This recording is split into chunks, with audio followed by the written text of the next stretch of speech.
This ESPN podcast is brought to you by Geico. 15 minutes could save you 15% or more on car insurance. Visit geico.com. The BS Report is a free-flowing conversation that occasionally touches on mature subjects. The BS Report. The BS Report with Bill Simmons. Welcome to the BS Report. This is actually something that we ran on our YouTube channel. We're running the audio version here. It's Bill and Jalen's 33-day recap. This is the first Birdmaster. That's what we're calling it. The first 33 days of the NBA season. We have some awards to hand out. We're running this in two parts. This is part one. If you want to watch it on the YouTube channel, go to Grantland.com or go to youtube.com/Grantland Network, and you will get all of these clips on there. Here's the audio version right now. Bill and Jalen's 33-day recap. The first Birdmaster. Hey, everybody. Welcome to Bill and Jalen's 33-day recap. We named this after the legend Larry Bird. This is the first Birdmaster. Besides being a Hall of Fame player, the only executive to win Coach of the Year, as well as Executive of the Year. And 3 straight MVPs. And MVPs, why do we call it the Birdmaster? There's the man above, there's breathing, and then there's Larry, the best small forward to ever play in the NBA. Plus, you're a longtime Celtic fan. You bleed green. And I love Larry Bird. He was my coach in Indiana. The basketball Jesus. Taught me about basketball. Saved Jalen's basketball career and got him a big fat contract. He taught me to order grilled lobster when I get you all of this money, Jalen. So that's my guy. So this is the first Birdmaster. Technically, it's been a little more than 33 days. It's probably been like 35 or 36. We're taping this on a Wednesday. But we're calling it the 33-day recap. We're going to keep doing this every 33 days throughout the season, which should be about 5 episodes total. So you'll have that on your YouTube subscription if you subscribe to the Grantland Network. Anyway, let's check in on the fan base mindset for the first 33 days of this season. And naturally, we have to use a video. This one isn't from the 1980s. Let's hear it. You know what West Coast is going to tell me? This is too West Coast. You went my own way. And if you got a problem with that, then they need to go bang. The Don Mega Ice Cube. For those that don't know, I was in a video with Ice Cube in 1994 called I Saw It Coming. I'm glad it was a music video. Parrish Smith, Big Shout. We were in there playing Sega. So that's my guy. I was even in barbershop. Get royalty checks. So that song is called I Rep That West. West Side! And that's been the theme of this season. The West. The Western Conference is dominating the Eastern Conference. Every time they play, bad things happen for the East. If we did not have conferences, if we just had the best 16 teams made it, which you've been saying for years, we'd have 13 teams from the West would be in the playoffs. That's how it should be, though. Like with the way teams travel now. Because you got charter airplanes. You can still acknowledge the division winner. Hey, congratulations, here's your banner. You won a division. But we're going to slot these teams 1 through 16. That's how you get the best quality of basketball. Do you think the new commissioner is going to consider that one day? I think they're at least going to consider having plans for the 8th seed. All right, let's go to our awards. Our first award is Best in Show. We didn't want to call it Best Team. Best in Show, just it's been a show, these first 33 games. This is the Best in Show, like the Westminster Dog Show, Jalen. The Indiana Pacers, they've only lost 2 games so far. Miami Heat, San Antonio, Oklahoma City. And also Tim Duncan, didn't he just hit the game-winning shot and have 20 and 20 the other night? He's balling. How about that? And it looked in the beginning, it looked like all the minutes he played in the playoffs last year. Over 800 minutes in the playoffs last year, and it looked like, oh man, Duncan, finally, this is it. He's gonna get old. No, he hit it 2020. He sure did. And also, you look at OKC, Russell Westbrook's back healthy. He's been playing at a high level. KD just had a triple-double the other night. Western Conference Player of the Month. OKC is going to be good at home because they have those young guys. The crowd gets them going. I still don't trust that team on the road yet, but they're in the mix. They're one of the top 5 teams. And the Miami Heat still have LeBron James, obviously, when Wade decides to play because they got him on a Tim Duncan plan, as you like to call it. Can you explain to them what the Tim Duncan plan is? Tim Duncan plan is basically you want to get, with your older stars, 60 to 65 games. You want to rest them. They're not allowed to play 4 and 5 nights. You want to rest them on strategic back-to-backs. So don't buy a Miami Heat ticket in advance. Only one to be see careful. Wade. If the hammy hurts a little bit, no, D-Wade, take your time. Take 2 games off, get it ready. Miami's an interesting situation, too, because we both think Indiana's going to get the 1 seed. They will. And the get distance the 1 seed. between the 2 seed and the 3 seed in the Eastern Conference is going to be dramatic. So Miami could conceivably clinch the 2 seed in mid-March. Yes, they can have 55 wins. And that'll clinch the 2 seed by 10 and games. have the 2 seed. Wow. All right, so anyway, our winner for Best in Show. Naptown. You won the first Birdmaster. And by the way, we talk a lot about how did Danny Granger make the picture? Because it's the last time we're going to see him in that picture. There's a lot of talk about Paul George, and rightfully so. He's the MVP candidate. He's the modern-day Scottie Pippen, literally. He's light on his feet. He plays on both ends of the floor. Roy Hibbert needs to start getting more props. Agree. After watching the game a lot closer to how he's playing and comparing it to other players, that's the best center in the NBA. He defends. He's the defensive player of the year by far. He can turn over both shoulders and post up, left hook, right hook. Intimidating. He can shoot 12 to 15 feet, and he plays within himself. He's the best all-around center in today's NBA. And the thing that makes Indiana special is their 5-man lineup, which was great last year, which has gotten even better this year because of the way Lance Stevenson is playing. No team is more comfortable with 5 guys than that team is with their 5. And, you know, their bench is a little better. It's not a lot better, but it's at least a little better than it was last year. They still have a trade to make with Danny Granger's contract. That's the key. At the very least, I think they're getting the 1 seed. They're saying all the right things, too. They learned their lesson from last year. They lost Game 7 in Miami. They don't want to have another Game 7 in Miami. They want it to be in Naptown.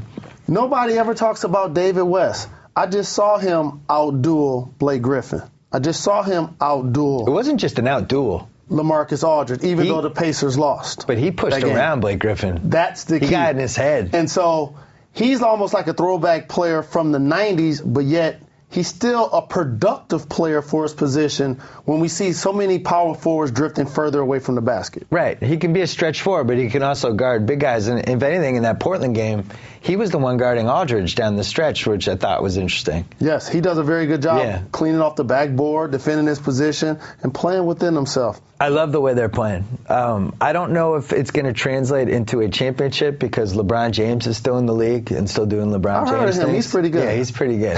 But I like everything I've seen from Indiana. Let's go to our next award. It's called the Tanks for Nothing Award. This is the only gimmicky award we have, but this is after Maggie and Caddyshack, and here's why. It might not be yours, okay? Oh, it might not be Danny's baby. You know, you're just making this up about the other guy, so I won't have to feel guilty. Making it up. All right, well, Terrible I'm still accent, willing to marry you. Oh, yeah? Well, thanks for nothing. Tanks for Nothing. Really bad accent. Very nice. So this is the Maggie from Caddyshack Tanks for Nothing Award. I swear this is the only stupid gimmick we're doing in this whole thing. The Utah Jazz, heavy favorites to win this. They really, from July on, have been very focused on being terrible. They looked down at my young bro, Trey Burke, and was like, you coming back? Yeah. Oh, no.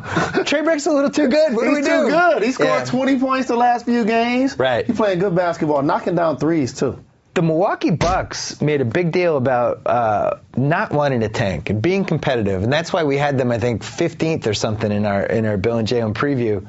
And instead, it's gone the other way. It's been horrible. And if they were deceiving us and pretending to spend this money with the ultimate goal being to tank, congratulations, it worked. Because you guys are terrible. If you live in the Midwest and you love NBA basketball, and Milwaukee's in your range, after Christmas, you can get 25 games. Oh, yeah, for what, 90 $99 total dollars.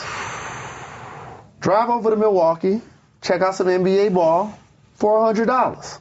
We're going to cover the Bucks a little bit more later. We have something else to talk about with them, but they're in the mix. The Sacramento Kings. Boogie! Boogie, turns out we might be the only 2 people on the planet left who like Boogie. He's a horrible teammate. But what about when Isaiah Thomas was about to go shake Chris Paul's hand after the game? And Boogie pulled him away? Yep, and then the same thing with J.J. Redick. J.J. tried to acknowledge him. He didn't give him any What love. about the end of the games, Derek Williams' first game? I forget who they lost to.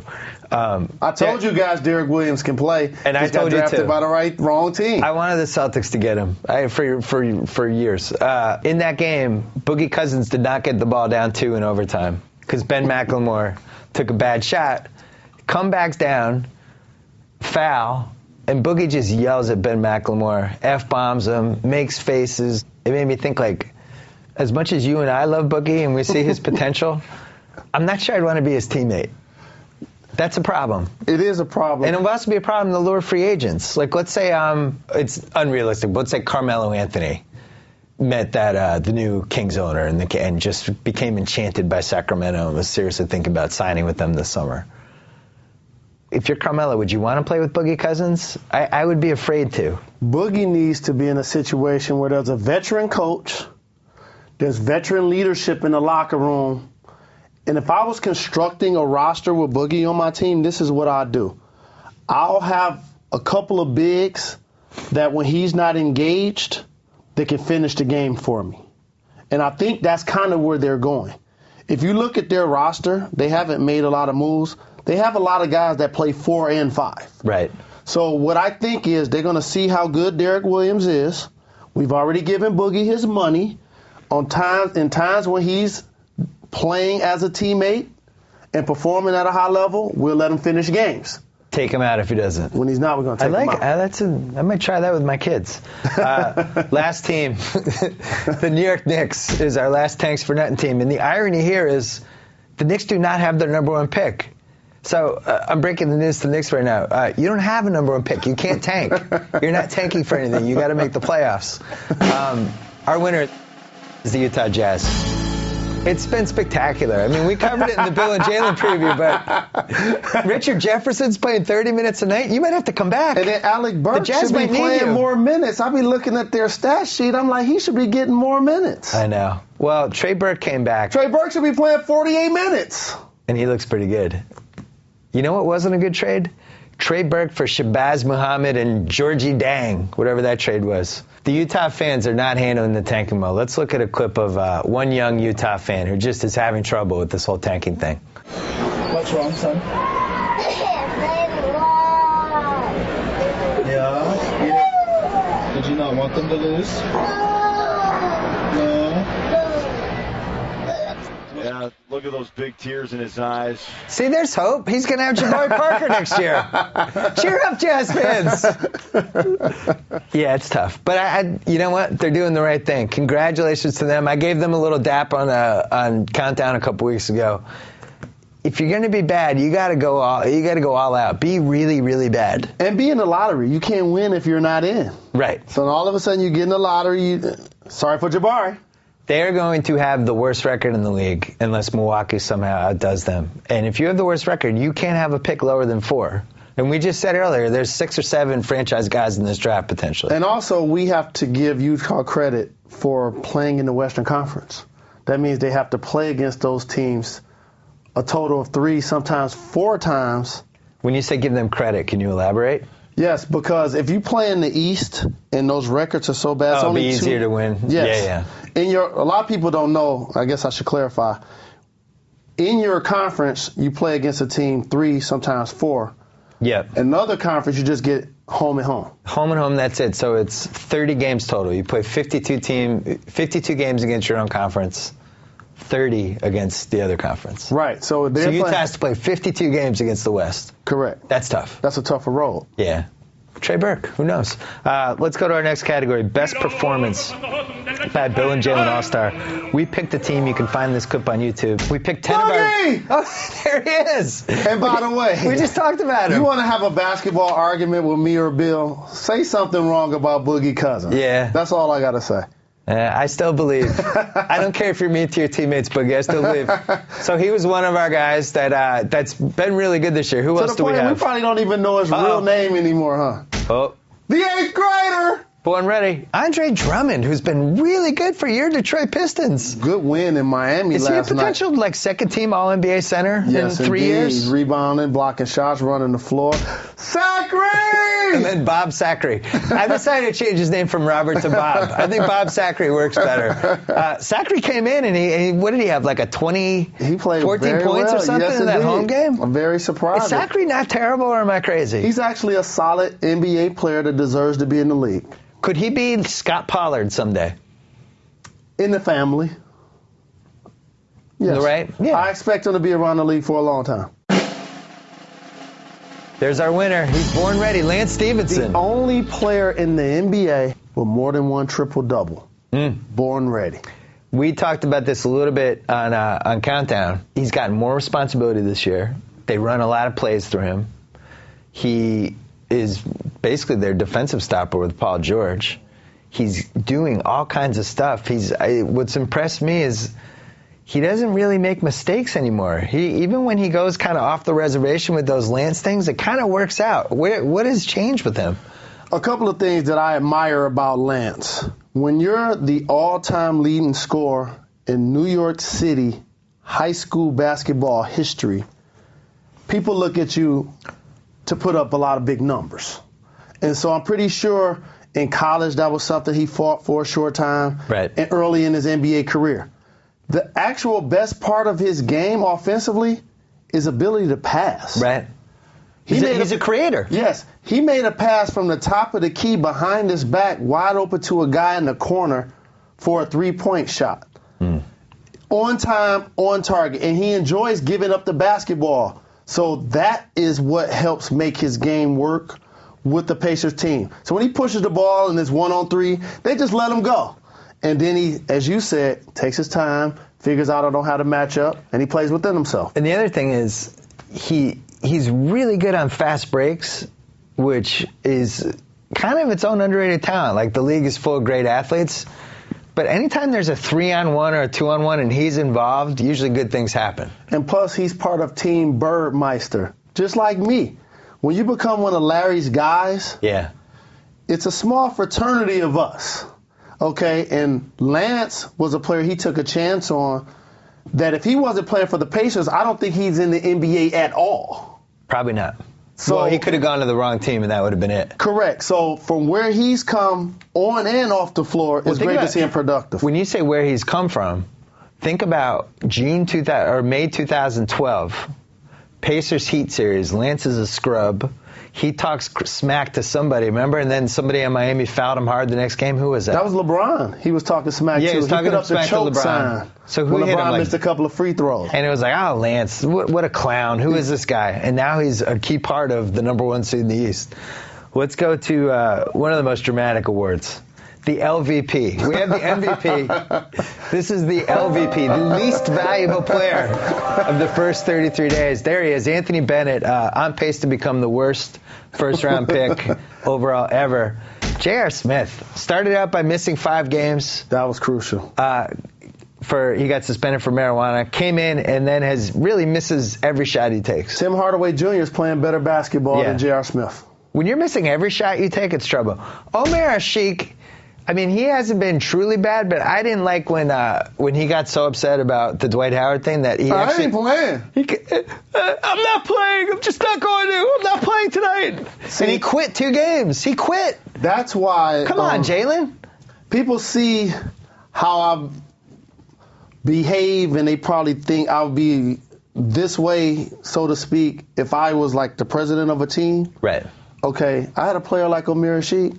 I'll bring him into my office and say, let me tell you something. If you're going to go pick up that check, we got game at 7:30 tonight. I don't want to hear you having diarrhea at the mouth. He makes $8.3 million a year.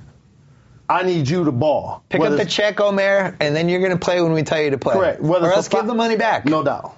I would not be dealing with that at all. Let me ask you this. Would you trade for him knowing that he just quit on his team?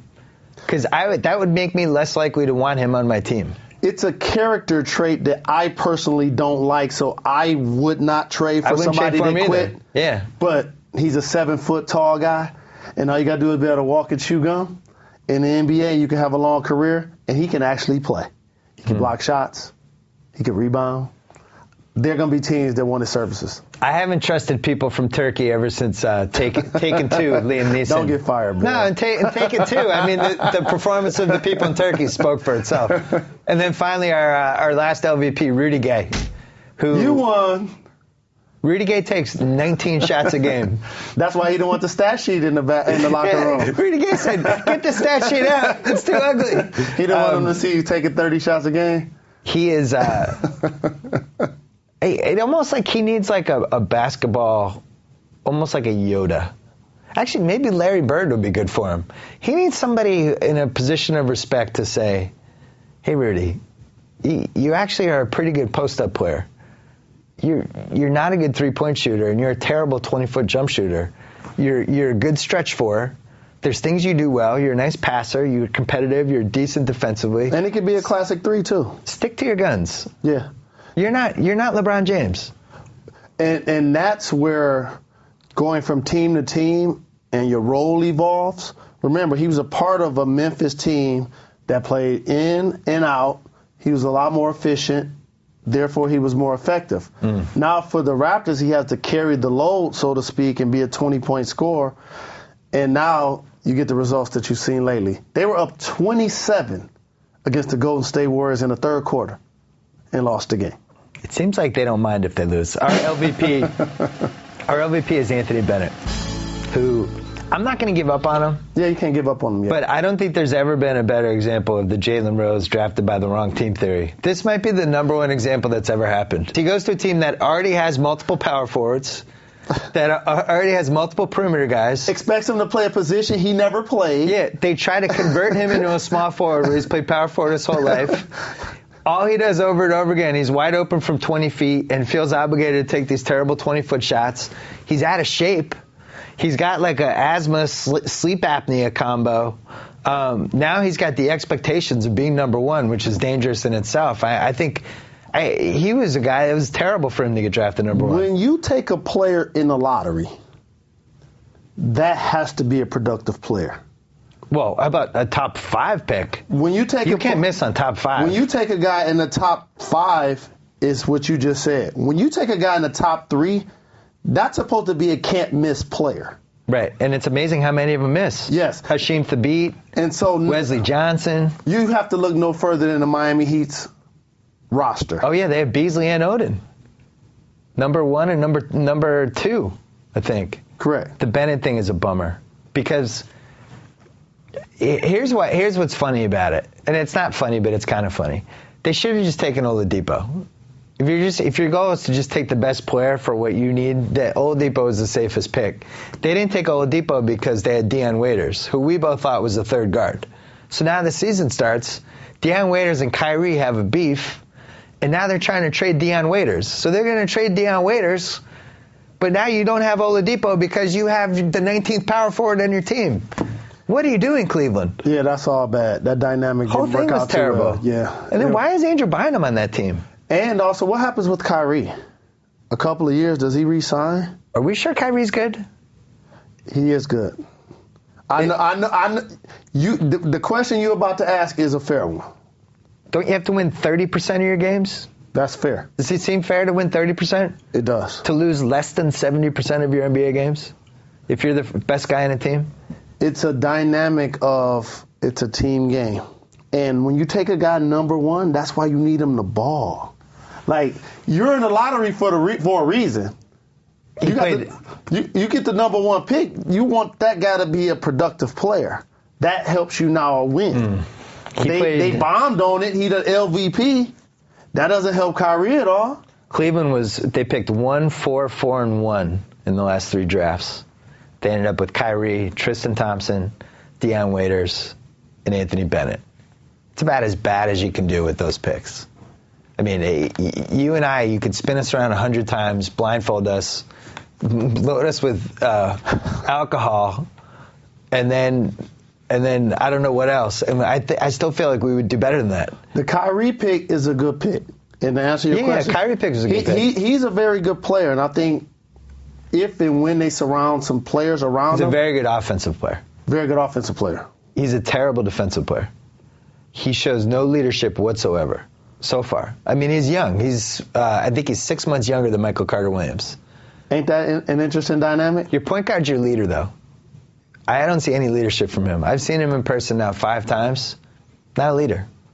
We're going to continue to watch that one because we disagree on that. I think Kyrie is a game-changing player, and he does have good I think he leadership could potentially qualities. be a game-changing player. Well, we don't always have to agree. That's what makes this great. I think he's a gifted offensive player who for some reason, his talents don't seem to translate to wins. And I think he's NBA. a game-changing player. Okay. Who's going to help turn their situation around. We will see. I hope you're right. All right, let's go to the best league pass team. Well, this is one of my favorite categories. Here are the qualifications of the league pass team. It can't be one of the 3 best teams. So Oklahoma City, Miami, and Indiana, you are ruled ineligible for this. After that, it's just the mindset is I'm flipping around. I see this team on, and I go, oh, cool, this team's on. And that's the mindset. Number 1, our preseason favorite for this category, the Golden State Warriors. The Splash Brothers. They've already had 6 of the best 12 games of the season. And New Orleans Pelicans, who knew they'd make this list? Anthony Davis got hurt. Yeah, him being out. Exactly, no doubt. Him being out a significant amount of time is really going to bring them back to the He was playing pack. so well. He's a I was terrific so young happy player. that watching him. I didn't feel like they were using him and the threats they had totally correctly, but they could put out Jalen. They could put out 5 guys who could score at the end of games. So there were a lot of guys that you see in the league now. I call them run, jump, dunk, block, shot guys. Okay, that's JaVale McGee. That's DeAndre Jordan. It's Andre Drummond. It was Tyson Chandler. The thing I like about Anthony Davis is he's a smooth offensive player. Like, he got a soft touch. He does stuff. Okay, he can pass. He has the skills of a perimeter player, and he still plays big. He still gets 3 blocks a game, still getting you 10 boards, getting you 20 points. He's a game-changing player. I don't understand why they don't run pick and roll with him every single time. Might as well. There's 80 possessions in a game. And you got 100 point guards on the roster. You have 3 guys who can create off the dribble and attack the rim. You have Davis, who's one of the best pick and roll guys in the league right now. Ryan Anderson been on fire Ryan from Anderson, 3. Like, if there's 80 possessions, I would run it 60 of the times. Might Just as well. over and over again. Stop this. But NBA half-court offense, the majority of the time, there's always exceptions and set plays and doodles you're going to draw up. But normally it's post-ups, it's ISOs, and pick and rolls. That team, I didn't like the Tyreek Evans signing. I didn't like giving away Robin Lopez for nothing. I didn't like giving away Grievous Vasquez. I didn't like giving away Grievous Vasquez.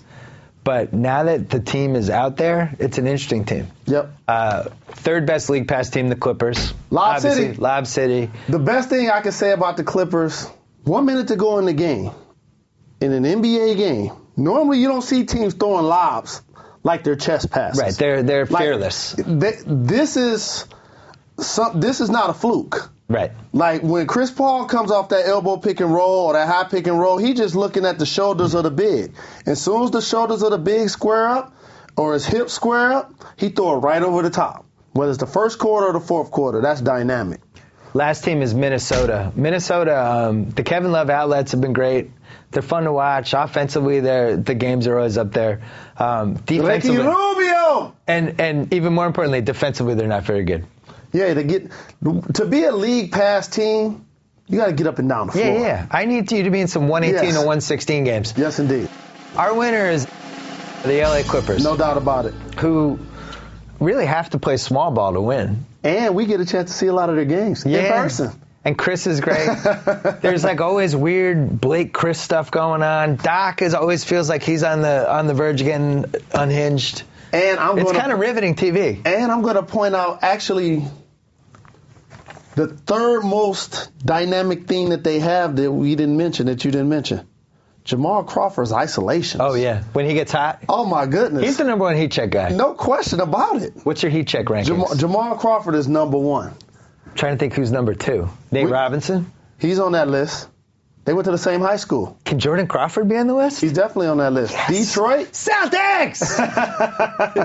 He had a triple-double this year.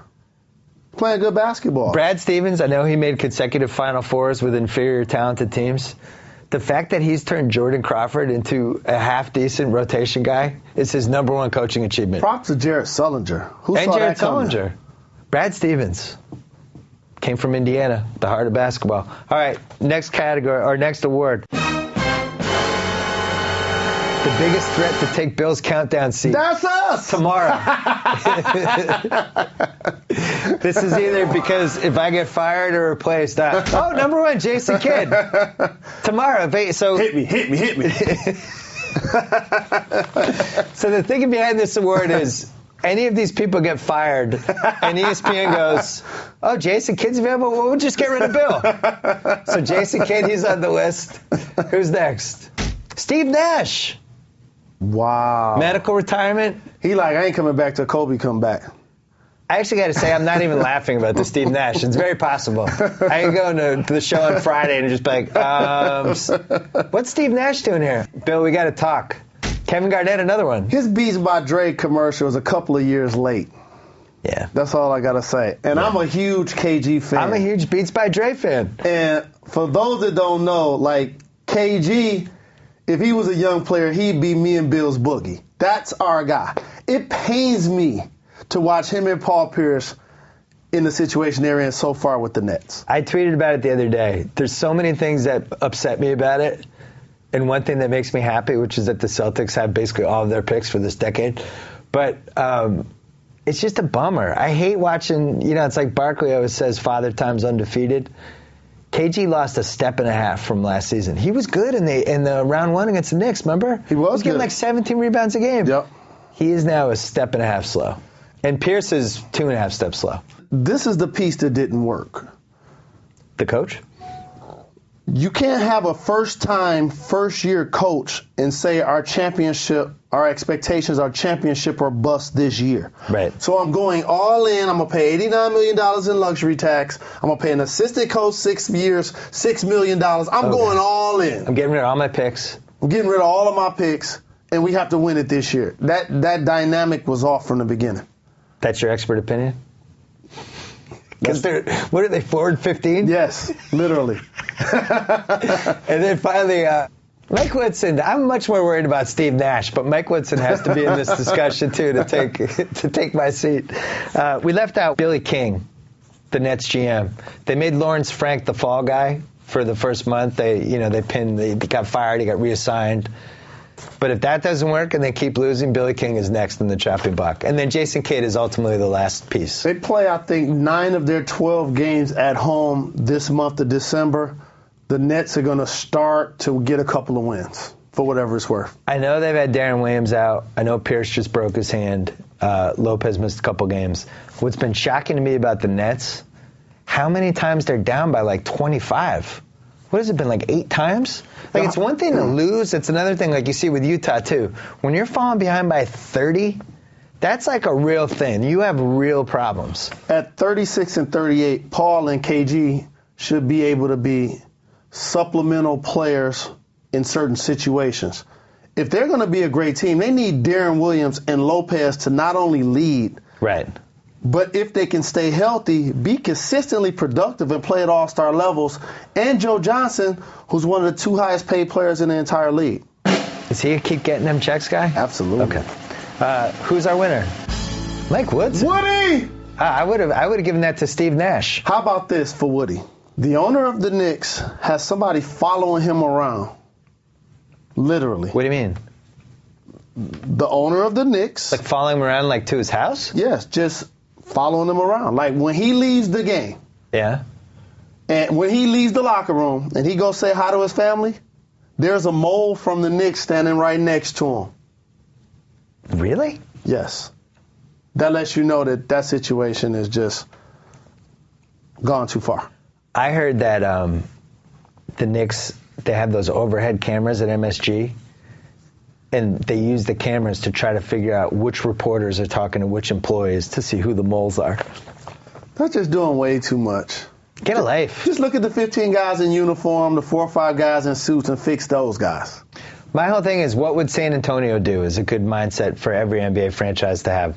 Would San Antonio turn on the overhead camera to see which of their employees would, no. Come on. They would turn on the overhead camera and do metrics and see how fast a guy's getting up and down the floor. Yeah. How fast a guy's coming off pick and roll and see if he's lost a step. Right. And if they think he does, they get rid of him before he gets old. Our next category is most fixably unfixable problem. Say that 10 times. That looks like Dwight. It does kind of look like Dwight. And what we mean by this is a problem that apparently is unfixable, but yet we think it seems eminently fixable. First category, our first nominee. I can't fix, because I can do it in the mix. Hack-a-Shack. I think we as the media, and you fans, please help me with this, have to find a way to be more creative than to call when a player gets fouled late in the game that's a poor free throw shooter, Hack-a-Shack. It works for Shaq because it actually rhymes. Right. When you say Hack-a-Dwight, it just doesn't sound the same. What about if we called it foul shitty free throw shooter? Basketball is the ultimate game of skill, and the number one most important skill in basketball physically is to be able to shoot the basketball. And a lot of people have talked about disliking the fact you can foul a poor free throw shooter in the first quarter or the fourth quarter because they think it's a bad thing for the game. Yeah. I think it's a good thing for the game because it actually helps what I consider level the playing field for players who maybe 6'11", and you used to shoot them 2-foot layups and the monster dunks. Now all of a sudden, we're going to foul you. Let's see if you can make a 15-footer. I like that in the game. It makes everybody have to up the ante, step to the line and make your free throws. I disagree. I would give a reader of mine had this idea, and I thought it was a good one. Every time somebody gets fouled off the ball, the team should have a choice. Either you can take the 2 free throws, or you just get the ball back with 14 seconds left in the shot clock. And that's it. You can have one of those 2 choices. So now you're turning the situation to an advantage for the team that gets fouled. Oh, you fouled Ryan Anderson? Oh, we're going to take those free throws. Thank you. Oh, you fouled Omer Ashik? Actually, we're just going to keep the ball, and you can put a foul on your total. I think that's a pretty good idea. I think making an NBA player shoot. Now, by the way, now let's talk about who's getting fouled. It's usually big, gawky centers. Right, so I saw it happen to Andre Drummond. I saw it happen to Amir Ashik, DeAndre. And DeAndre Jordan. So we'll use those 4 examples. All of those guys are 6'10" and above. I see nothing wrong with expecting an NBA player to shoot 55-60% from the free throw line. But it's not entertaining. The goal of the league has to be to be entertaining, first and foremost. And I don't like watching the Rockets because I don't want to watch Dwight Howard shoot 18 free throws. They only foul him because he can't make free throws. They're not fouling him to mess up the integrity of the game. And also, they're not asking if a guy shot 60%, Bill, 60%. They wouldn't do it. That's a part of the game, and I like the skill element of making a guy go to the free throw line and have to actually make them. But there's no skill in intentionally fouling somebody who's not involved in the play. And my whole thing is basketball should resemble pickup as much as humanly possible. And if you don't shoot free throws and pick up. I know, but if we're playing pickup and somebody's intentionally fouling me so that to get some sort of weird result, all of us would be like, that's not fun. Why are we doing that? But that happens a lot in pickup. Here's another example. Say you just scored on a guy or you caught a weak foul before. And now the guy that's guarding you is upset. So he just going to keep fouling you and keep fouling you. Right, that's true. That happens all of the time. And that's when people get shot. All right, what's our next problem? Oh, abolishing the conferences. We talked about that a little bit. Fair. 1 through 16. At the very least, I would rather have 2 divisions. They don't have to abolish the conferences or the divisions. Just have open playoff seeding. You can still say John Doe won the division. Congratulations. Here's your banner. It's still the exact 1 through 16. Divisions are stupid. Yeah, right. How about having just 2 conferences? Winner gets the number 1 seed. Makes sense. What's the next one? Tanking. We've talked a lot about if they really wanted to fix this, there's ways they could do it. I think one of the ways is to have only 7 seeds in each conference qualify for the playoffs, have a tournament for the 8 seeds, and then it would be impossible for teams to just get rid of their players down the stretch, because that's what's going to happen. Philly's going to be, all of a sudden Michael Carter-Williams is going to have a hamstring injury that lasts for 2 months. Or are they going to do a trade with one of their bigs, or Thaddeus Young. Oh, yeah, Spencer Hawes for a draft pick. Or they're going to go Hawes. Self-sabotage. Yes, yeah. That's how that's going to go down. I don't have all the answers right now, but it seems like something we could fix. I don't think it's good for anybody to just have teams lose. What's interesting, though, is the fans are more sophisticated about it now. Like, there's no fan base who's like, oh, my team stinks. They're trying to get Jabari Parker. Everybody kind of gets it now. And doesn't mean it's right.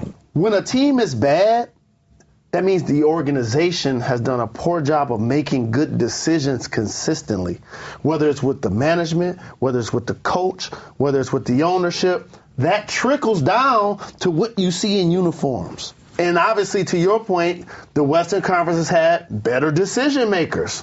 I agree on that, especially like a team like the Lakers and San Antonio, Oklahoma City, teams that have done, for the most part, Houston. The best GMs have been in the West for some reason. Look what Portland has done to their team.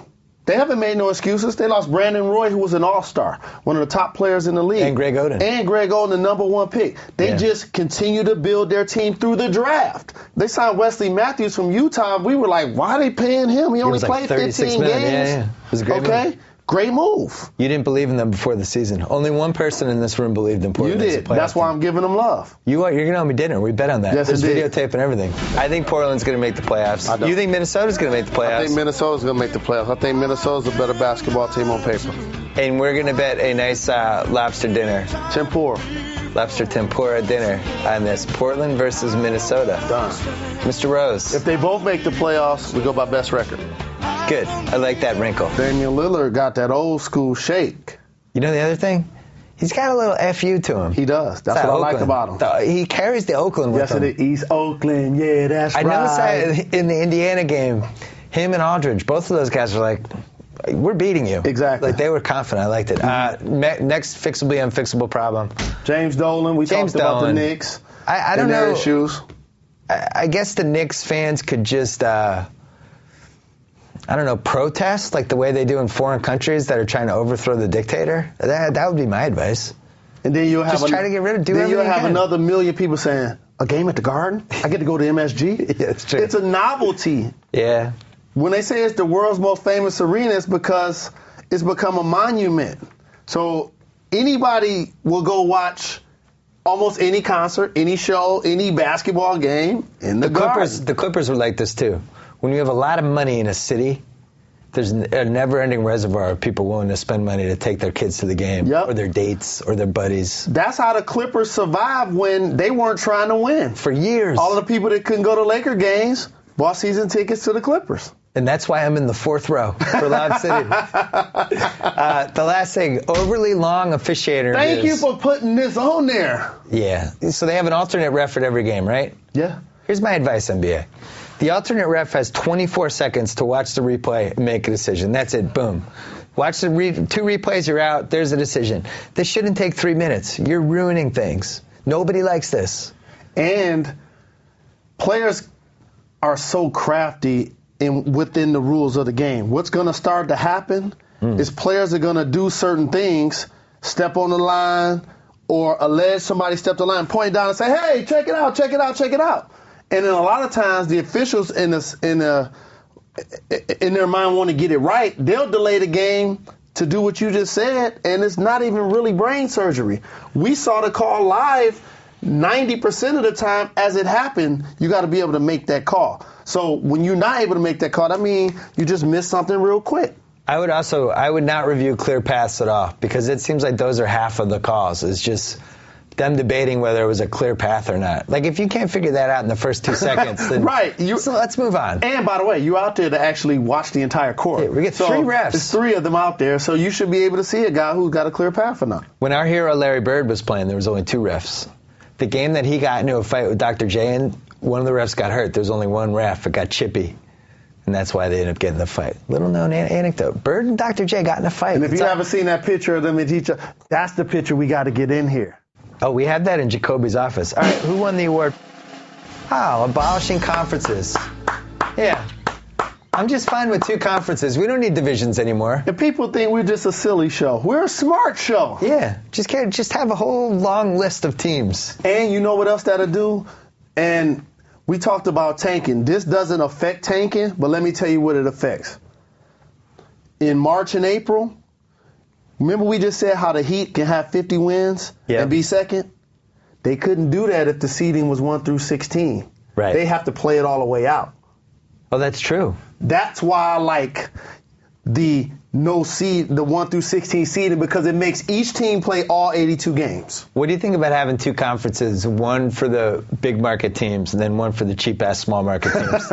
And then you're like in the small market, you're humiliated that you're in that conference. They basically have it anyway. We just never discuss it. That's true. You go into the season, it's 4 or 5 teams that know they got a chance to win. Yeah. There are another 4 or 5 teams that hope we make the playoffs, and there are teams that know we're going to the lottery. I agree. That's it for part 1 of Bill and Jalen's 33-day recap for the NBA season 2013-14. Be ready for part 2 of the 33-day recap coming up. And as always, check out the videos on Grantland channel or youtube.com/Grantland Network. Thanks. So I get to sign off. Whoa.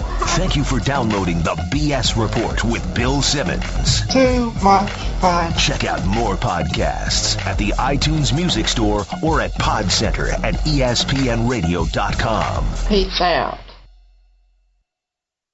Gotta say, Golick, great call on grabbing Subway for lunch and getting guacamole on our subs. Told you this new guac really amps up the flavor. Yep, something adding up things can be great. Guacamole on your sub, a new co-host to replace you. What was that? Oh, no, nothing. Subway now has deliciously rich new guacamole made from ripe Hass avocados with just a hint of garlic, onion, and jalapeno. Discover how new guacamole turns up the flavor on any of your freshly made favorites. Subway, eat fresh.